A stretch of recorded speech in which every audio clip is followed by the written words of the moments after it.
Buenas noches. Bueno, para mí, por supuesto, es una enorme satisfacción encontrarme aquí, en este templo. Y doble satisfacción porque además comparto este acto en honor de Santiago Apóstol con mi hijo Antonio. Por lo cual agradezco tanto al párroco, a don Juan Luis, como a su formidable comunidad parroquial, pues esa deferencia que han tenido con nosotros de invitarnos. Entonces, sin más, vamos a pasar a analizar cierta documentación que está incluso en internet en algunos de los casos, de que nos va a aclarar pues definitivamente lo que es la momia de Utrera, que no tiene ningún misterio ni tantas cosas. En 20 minutitos lo vamos a ver. Bueno, pues nos vamos a ir 173 años, hace 173 años, 1848, mitad del siglo XIX. Utrera tenía unos 13.000 habitantes, un pueblo dedicado sobre todo al campo y a la ganadería, y por supuesto, pues la mayoría de la gente eran pobres y analfabetos, como en el resto de España. Por otro lado, la Iglesia Católica pasaba una crisis bastante profunda debido a las desamortizaciones. En este caso tenemos muy cerca la de Mendizábal de 1836 y lógicamente las parroquias pues se resintieron enormemente. Bueno, pues en aquel tranquilo verano, igual que ahora, de 1848, los utreranos estaban absolutamente ignorantes de lo que iba a pasar aquí en Utrera, de que varias veces íbamos a salir en la prensa nacional. Y así, en esta cuesta que vemos en la pantalla de Santiago, pues empezó a salir unas aguas de un manantial, que era un manantial de aguas medicinales. Y lo que hicieron fue poner una especie de pilones o cajones para lavar los caballos. En dichos tanques se bañaban también los jóvenes, los niños, y notaron que las aguas curaban las heridas, las llacas, las úlceras de estas rebeldes y envejecidas, los herpes, y no solamente eso, sino que los facultativos llegaban incluso a aconsejar que se bebiera para las dolencias internas. Lógicamente la noticia corrió como la pólvora y llegó a Sevilla, al Independiente, del Independiente ya pasó a los periódicos de Madrid, y el 7 de octubre de 1848 se hizo eco, por ejemplo, el Clamor Público, La España y el Heraldo, y también lo publicaron el 22 de octubre de dicho mes. O sea, esto se ha ido para atrás ahora. 2 meses después, ya en diciembre, el 7 de diciembre, el Clamor Público dio la noticia de que en el mes anterior, es decir, en el mes de noviembre, se habían descubierto unos fenómenos admirables por lo que los cadáveres conservaban su natural forma, sus cabellos, barbas, uñas, dientes, etcétera, que sin duda se debe a la naturaleza del terreno. Lógicamente, a esta novedad le añadieron el asunto de las aguas medicinales. Las dos estaban en el mismo sitio, aquí abajo, en la bóveda, en la cripta.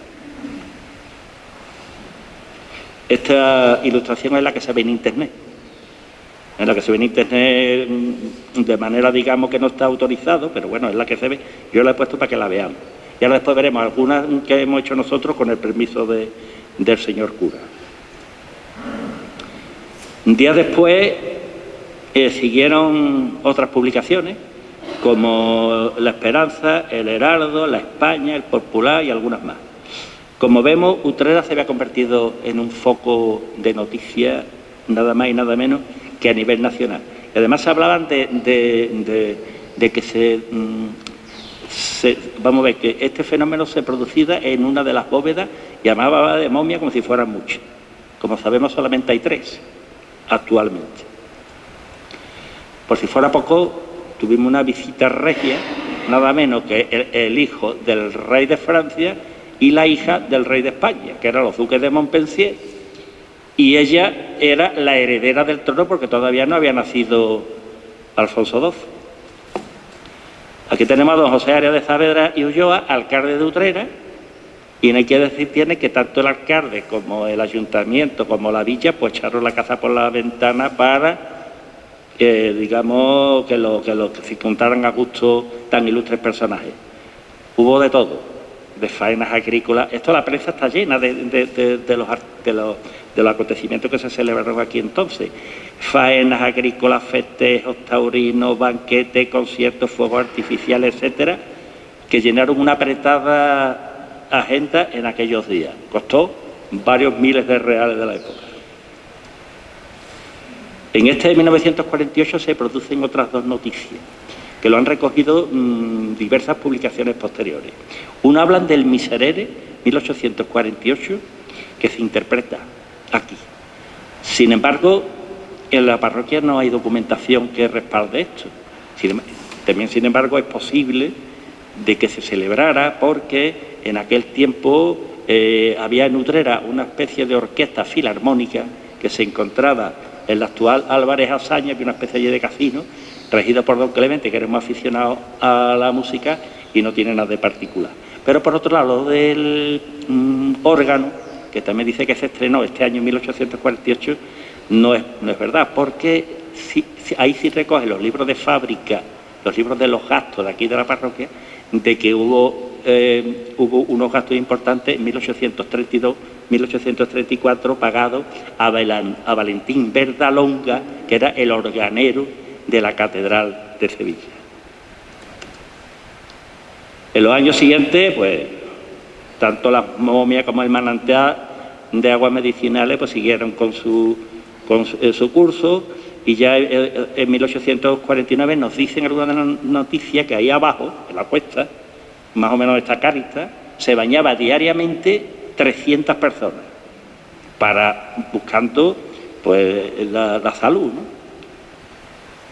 ¿Y qué ocurrió? Que el ayuntamiento tomó carta en el asunto y un médico, que seguramente era un médico municipal, que se llamaba Juan Vascón, hizo un análisis y comprobó que las aguas lo único que eran, que tenían propiedades bicarbonatadas, o sea, tenía productos bicarbonatados. Entonces descartaron de que no tenían más misterio, ¿no? Respecto a las momias, pues siguieron RQR, en el Heraldo, en la España, en el Clamor Público, etcétera. Pero el 27 de marzo de 1849 sale en un periódico de Madrid un comunicado escrito por un anónimo que firmaba L.S. en el que denunciaba que las momias le habían quitado en medio. Le habían escondido, seguramente porque tenía tal revuelo y entonces le echaron las culpas al alcalde y al ayuntamiento. Era un panfleto más bien de carácter político, porque después seguidamente continuó viéndose las momias sin mayor problema. En cuanto a los libros parroquiales, muti por el foro, es decir, no se habla nada. Pero hay en un inventario un doble folio en el que dice textualmente: debajo están las bóvedas en donde se forma la célebre momia.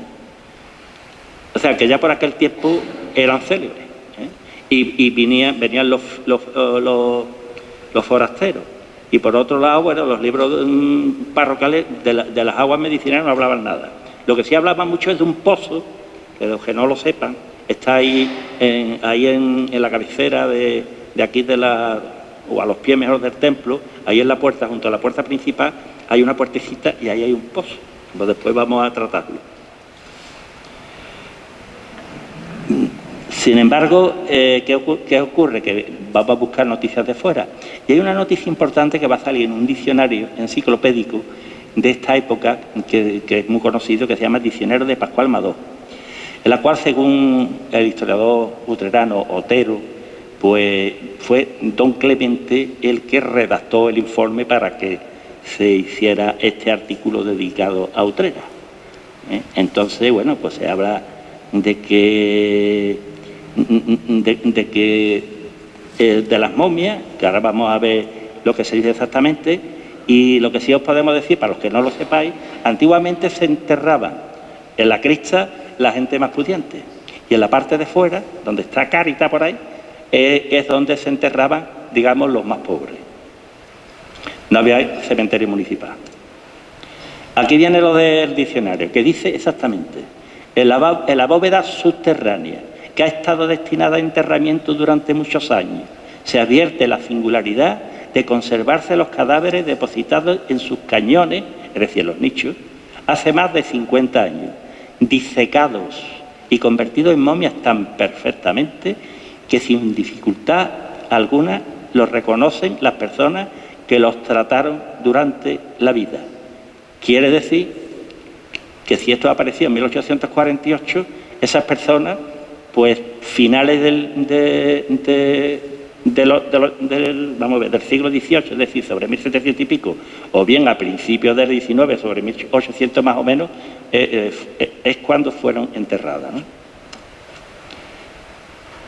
A partir de ahí, pues ya hay una serie de publicaciones que tratan a las momias. Por ejemplo, hay un médico en Sevilla, en 1864, que se llamó El Hombre, Ramón Esteban Ferrando, escribió Crónica Médica, la cual sirvió para que muchos sevillanos se enteraran del asunto de aquí.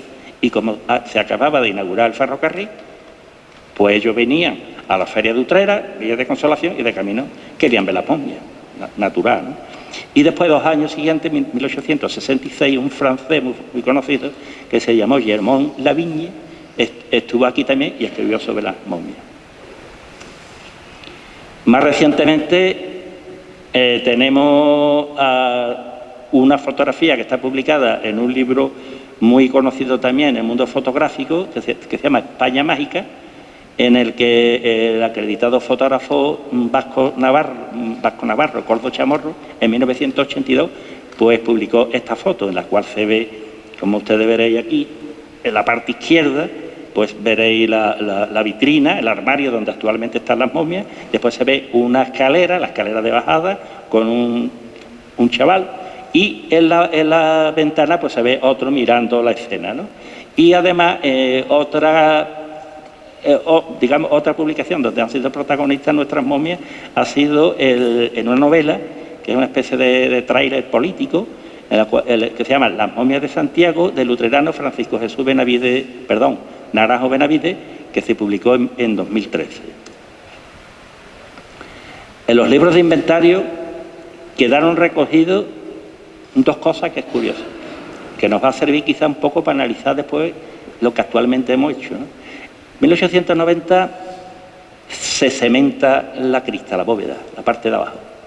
Igual que se cementa la parte de fuera por Enrique de la Cuadra, en 1892. Y además se cambia la escalera que ahora está allí al fondo, a la izquierda, en la sala de ánimas, se baja la crista, antes estaba en la capilla del bautismo. Se cambia, por el motivo que sea. Claro, todo eso nos despista ya, para el manantial sobre todo.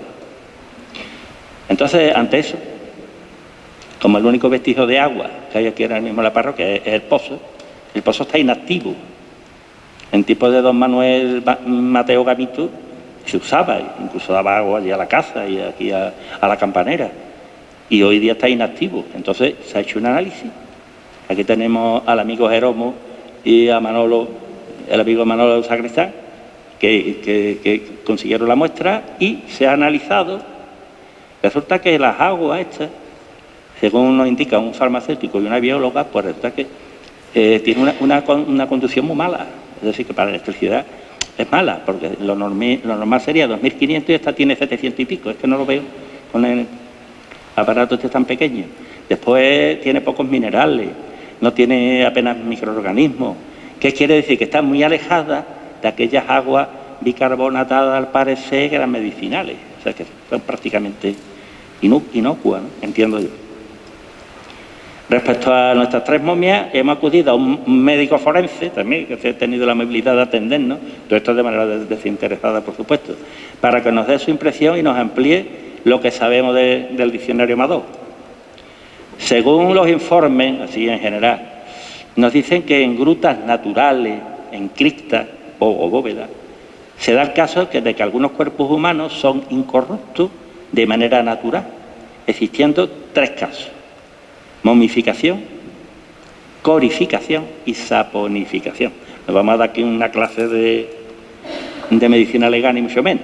La corificación es, por lo visto, cuando se mete un un cadáver en un ataúd hermético, cerrado, sin oxígeno ninguno, entonces las bacterias no pueden actuar y se puede modificar. Pero claro, ¿qué ocurre? Que no está rígido el cadáver.